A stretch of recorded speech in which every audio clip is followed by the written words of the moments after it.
मेरे दादा दादी, ताऊ ताई, चाचा चाची, बहन भाइयों, आप सभी को मेरा नमस्कार, राम राम। तो ये आज मेरे अकेले के लिए खुशी का दिन, गौरव का पल नहीं है। ये मेरे गांव, मेरा समाज, मेरे परिवार सभी के लिए गौरव का, खुशी का माहौल है। आप सब ने सुन तो लिया ही होगा, लेकिन मैं विस्तार से बता देती हूँ क्या हुआ था।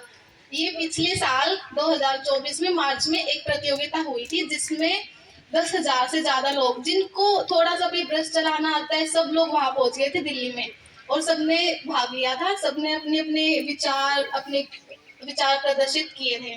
तो मैं उस टाइम पे फ्री थी, तो मैंने सोचा चलो मैं भी चलती हूँ। इतने अनुभवी लोग, अनुभवी कलाकार लोग आएंगे तो मुझे कुछ सीखने को ही मिलेगा वहां पे। तो मैं बस यही सोच के गई थी। वहां पे जाके मैंने भी अपना जो अपने विचार थे, अपना भारत कैसा है या हमारा विजन भारत 2047 कैसा होगा, तो मैंने भी बस वही वहां पे अपनी पेंटिंग के माध्यम से दिखाया था। मैंने अपनी पेंटिंग में बनाया था अपने भारत का नक्शा, और उसमें उस टाइम हमारा चंद्रयान लॉन्च हुआ था, तो मैंने अपने पेंटिंग में चंद्रयान को दर्शाया था। और हम सबसे महत्वपूर्ण, हमारे हरियाणा की शान, हमारी पगड़ी, मैंने हमारे भारत के मैप नक्शे को हरियाणा की शान पगड़ी पहनाई थी। तो ये मेरी पेंटिंग है।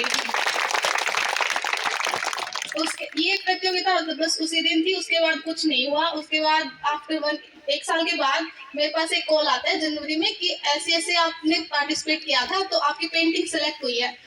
उन्होंने कहा कि आपको राष्ट्रपति भवन में बुलाया गया है 1 तारीख को, और प्रेसिडेंट मैम भी आएंगी, तो आपको आना है। तो मैंने उनको तो कह दिया ठीक है आ जाऊंगी, लेकिन मुझे लगा 1 साल के बाद ऐसे कॉल आ रहा है, मुझे लगा कोई मजाक कर रहा है। और ये वीडियो भी आई थी बीच में कि जितने भी पार्टिसिपेट थे, जितने भी पेंटिंग थी, उनको एक कूड़ा बना के फेंक दिया था। तो उस वीडियो को देखने के बाद मुझे विश्वास ही नहीं हुआ कि ये मतलब ऐसे कोई फोन आया है। तो मैंने कहा ठीक है भाई, मैं भी आ जाऊंगी। फिर उन्होंने ग्रुप बनाया, उसमें 15-16 लोग थे। मुझे लगा ग्रुप भी ऐसी गलती से बना लिया होगा मजाक मजाक में। फिर उन्होंने जब इनविटेशन कार्ड मुझे भेजा, तो मुझे थोड़ा विश्वास हुआ, और मैंने अपने सभी दोस्त, टीचर्स मेरे गए थे वहाँ पे। हमारे कुरुक्षेत्र यूनिवर्सिटी से बस भर के वहाँ गई थी। तो मैंने सभी से पूछा कि क्या आप लोगों के पास भी ऐसा कोई कॉल आया है, क्या आप लोगों को भी बुलाया है। उन्होंने कहा नहीं, ध्यान से रहना, दिल्ली के लोगों पर विश्वास मत करना, अपना ध्यान से जाना। तो मैंने कहा ठीक है। लेकिन जब मैं वहां गई और मैंने अपनी पेंटिंग को वहां देखा, तो बहुत खुशी हुई कि हाँ, इतने लोगों में से, इतने अनुभवी कलाकार में से मेरी पेंटिंग चुनी गई है, तो बहुत खुशी की बात थी मेरे लिए। प्रेसिडेंट मैम से मिलना और उनको देखना, मुझे वहां पे मैं स्तब्ध रह गई थी, क्योंकि वहां पे एक तो मैं सबसे छोटी थी, वो सब लोग काफी बड़े थे, और मतलब मैं उनको देखती रही। उन्होंने पूछा कि कहाँ से आए हो बेटा, मैंने कहा जी मैं भिवानी से हूँ, हरियाणा जिले से। तो उन्होंने कहा वाह, वेरी बहुत खूब। वहां पे 15 लोग आए थे, जिनमें से एक कलाकार थी उड़ीसा की, एक देहरादून की। तो उन्होंने पूछा अच्छा आप हरियाणा से हो, हरियाणा से तो खेल में जाते आगे, आप पेंटिंग में कैसे आगे आ गए। तो मैंने कहा कि अच्छा, आप पेंटिंग में नहीं, अब सब हर उस कला में हमारे हरियाणा से आगे आएंगे। तो उन्होंने कहा बहुत अच्छी बात है।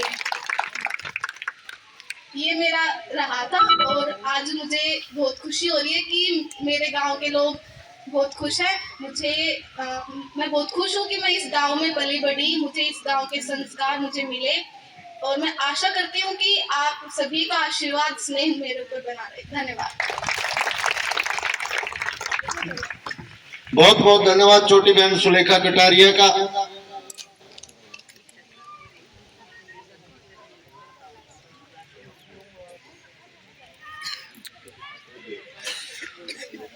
मैं, इनके पिताजी ने मुझे एक बात कही है बैठे बैठे, भाई आज मेरा गला भराया, गांव ने जो मुझे मान सम्मान दिया ना, ये मेरे ऊपर एक इतना बड़ा भार हो गया, इतना बड़ा वजन हो गया इनका। मैं भगवान मुझे और मेरे बच्चों को और ताकत दे कि मैं गाँव राव का मान सम्मान डबल ट्रिपल करके लौटा सकूं। इनके मम्मी पापा के लिए भी एक बार जोरदार तालियां भाई, जिनकी सोच इतनी अच्छी है। भले ही टेलर का काम करते हो, लेकिन संस्कार दिए इन्होंने। और मैं भी आज आपको एक बात कहना चाहता हूं, जिस प्रकार छोटा भाई संदीप भारतीय शहीद भगत सिंह क्लब का साथी है मेरा, तो हमसे वो आने वाली 24 मार्च को एक प्रतियोगिता करवा रहा है नशा मुक्ति रोकने के लिए। और मैं तो आपको सब बड़े एक ही चीज कहूंगा, एजुकेशन के साथ